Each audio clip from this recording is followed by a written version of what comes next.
हर समय और हर हाल, हर परिस्थितियों में भजूंगा अपने यीशु को मैं।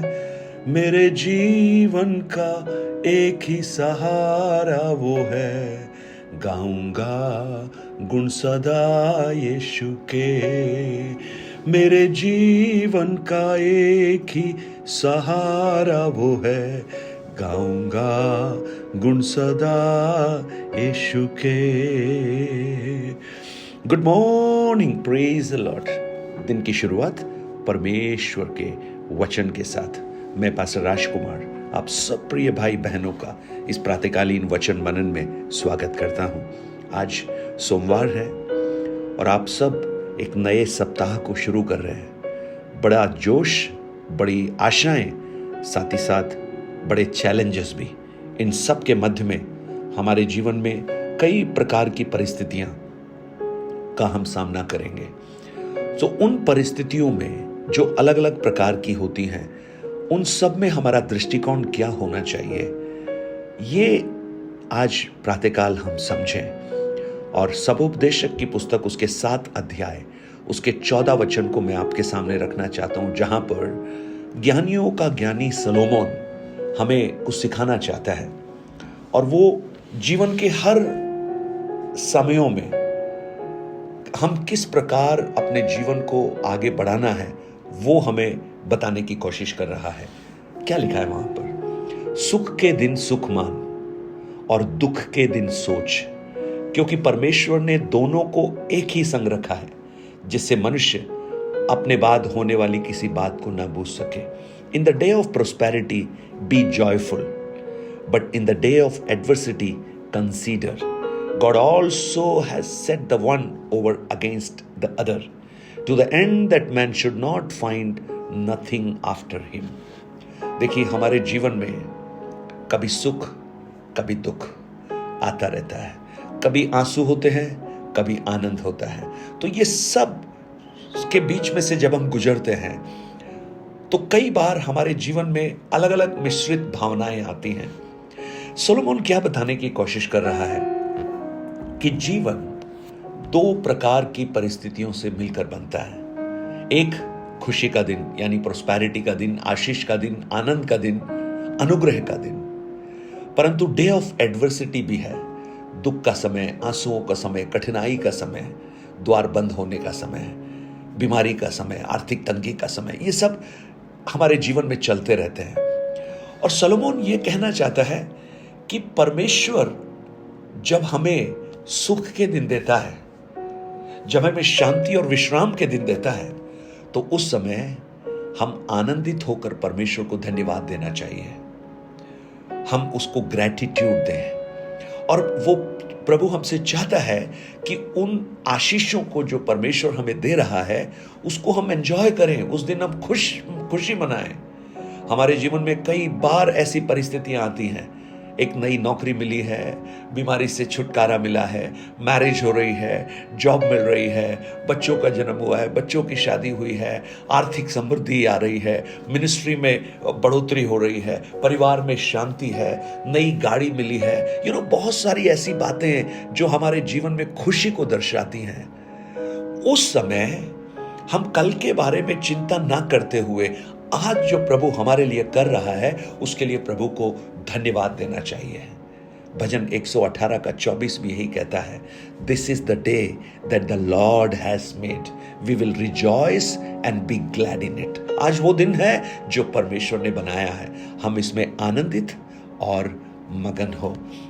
हम क्या करें उस खुशी के दिनों में? परमेश्वर को धन्यवाद दें और परमेश्वर की उन भलाइयों के लिए हम अपने जीवन को समर्पण करें और उसको धन्यवाद देते हुए उनको हम एंजॉय करें।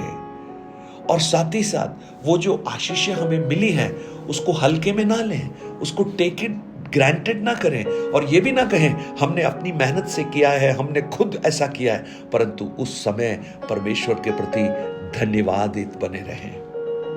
और जब कठिनाई का समय आता है, जब दुख का समय आता है, जब संकट का समय आता है, तो वहां पर सोलोमन ने यह नहीं कहा दुख के दिन दुख मना, परंतु सलोमन क्या सिखाने की कोशिश कर रहा है? दुख के दिन सोच, but in the day of adversity consider, think, सोचो क्यों ऐसा जीवन में हो रहा है, क्यों मेरे जीवन में ऐसी परिस्थिति आ रही है। कंसीडर यानी कुछ सीखो, उसको समझो। हम पूछें, प्रभु मेरे जीवन की इस परिस्थिति से आप मुझे क्या सिखाना चाहते हैं? आप मेरे चरित्र का निर्माण इस परिस्थिति में कैसा करना चाहते हैं? और आप मुझे किस प्रकार अपने अनुग्रह में आगे बढ़ाना चाहते हैं? मैं आपको बताऊं, कई बार हमारे जीवन में जो दुख है ना, वो हमें हमारे जीवन की खुशी से अधिक सिखाते हैं। आप यूसुफ को देखिएगा, आप अय्यूब को देखिएगा, आप पौलुस को देखिएगा, उनके जीवन के दुखों ने, यूसुफ के जीवन में जेल खाना उसको एक ऊंचे पद के लिए तैयार कर रहा है। अय्यूब के जीवन की सफरिंग उसको दुगने आशीष के लिए उसे तैयार कर रही है। पौल के शरीर का एक कांटा उसको परमेश्वर के अनुग्रह में और बढ़ाने के लिए तैयार कर रही है। प्रियो, हम हमेशा इस बात को याद रखिए, हमारा परमेश्वर हर बातों में भलाई को उत्पन्न कर सकता है। यूसुफ उत्पत्ति 50 के 20 में यही कहता है, तुमने जो मेरे लिए बुरा सोचा था, मेरे परमेश्वर ने उसी बुराई को भलाई में बदल दिया। और याद रखिएगा, आपकी परिस्थितियां जो परमेश्वर आपके जीवन में लाता है, उसमें कुछ भलाई छुपी हुई है। और इसलिए रोमियो 8 के 28 में क्या लिखा है?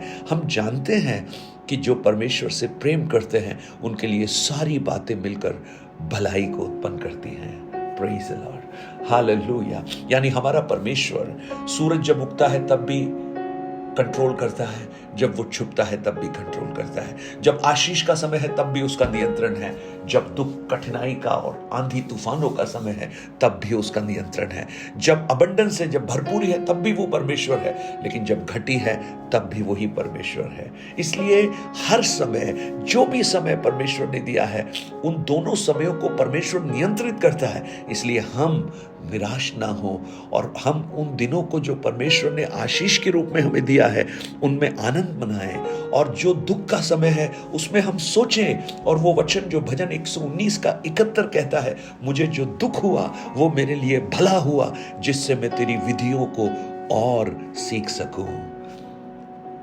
दूसरा कुरिन्थ 4 के 17 में पौलुस कहता है, ये हल्का सा क्लेश मेरे लिए अति महत्वपूर्ण है, ये अनंत महिमा को उत्पन्न करता है। Praise the Lord. आज मुझे सुनने वाले मेरे भाई बहन, आप किस परिस्थिति से गुजर रहे हैं मुझे नहीं मालूम। अगर परमेश्वर आपको खुशी से ले जा रहा है, आप उसको धन्यवाद दीजिए और उन दिनों को आशीष परमेश्वर की ओर से दी गई है उसको एंजॉय कीजिए। परंतु अगर आप कठिन दौर से गुजर रहे हैं तो थोड़ा सोचिए, सीखिए प्रभु आपको क्या सिखाना चाहता है, किस मोड़ में आपको ले जाना चाहता है, कैसे आपको बदलना चाहता है। और हर समय उस परमेश्वर को धन्यवाद दीजिए और याद रखिए, जो भी हमारे जीवन में होता है उसके पीछे परमेश्वर का एक उद्देश्य है। जब उन्नति आती है तो प्रभु हमें सिखाना चाहता है हम इस उन्नति में परमेश्वर के प्रति धन्यवादित रहें, और जब कठिन समय आता है वो हमें सिखाना चाहता है हम इस कठिन समय में प्रभु पर भरोसा करें। आज जब हम हमारे जीवन की हर परिस्थितियों को देखते हैं तो हम उस परमेश्वर को धन्यवाद देना चाहिए। इसलिए सबोपदेशक के उस वचन को हमेशा याद रखिए, सुख के दिन सुख मान, यानी in the day of prosperity be joyful. दुख के दिन सोच परमेश्वर क्या करना चाहता है, और ये दोनों ही परमेश्वर ने रखे हैं। इसलिए इन दोनों ही समयों में आप परमेश्वर को धन्यवाद दीजिए। दाऊद कहता है, मैं हर समय यहोवा को धन्य कहूंगा। और भजन 23 के 4 में तो वो ये कहता है, चाहे मैं घोर अंधकार से भरी हुई तराई में होकर गुजरूं तो भी हानि से न डरूंगा, क्योंकि तू मेरे साथ रहता है। Praise the Lord. वो कह रहा है, घोर अंधकार से भरी हुई तराई में होकर चलूं, यानी चलूं, मैं वहां रहूंगा नहीं, पड़ा नहीं रहूंगा, लेकिन मैं चलूंगा क्योंकि तू मेरे साथ है। आज मुझे सुनने वाले मेरे भाई बहन, आप हो सकता है घोर अंधकार की तराई में हो, लेकिन आप वहां रहेंगे नहीं, क्योंकि प्रभु आपके साथ है। आप आगे बढ़ते जाएंगे और परमेश्वर की उपस्थिति आपको उस अनंत आशीषों की ओर लेकर जाएगी।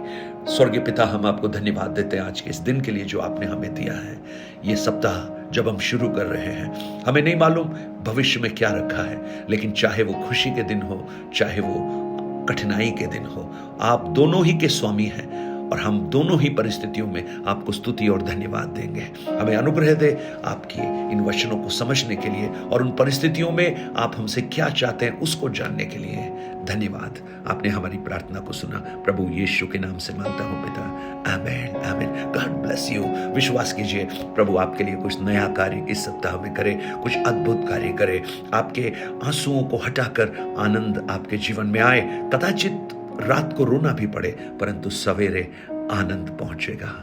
9829037837 पर आप अपने प्रार्थना, निवेदन और गवाहियों को हमसे शेयर कर सकते हैं और इन वचनों को औरों तक पहुंचाकर इस सेवकाई को सहयोग कर सकते हैं। Blessed day, blessed week. God bless you.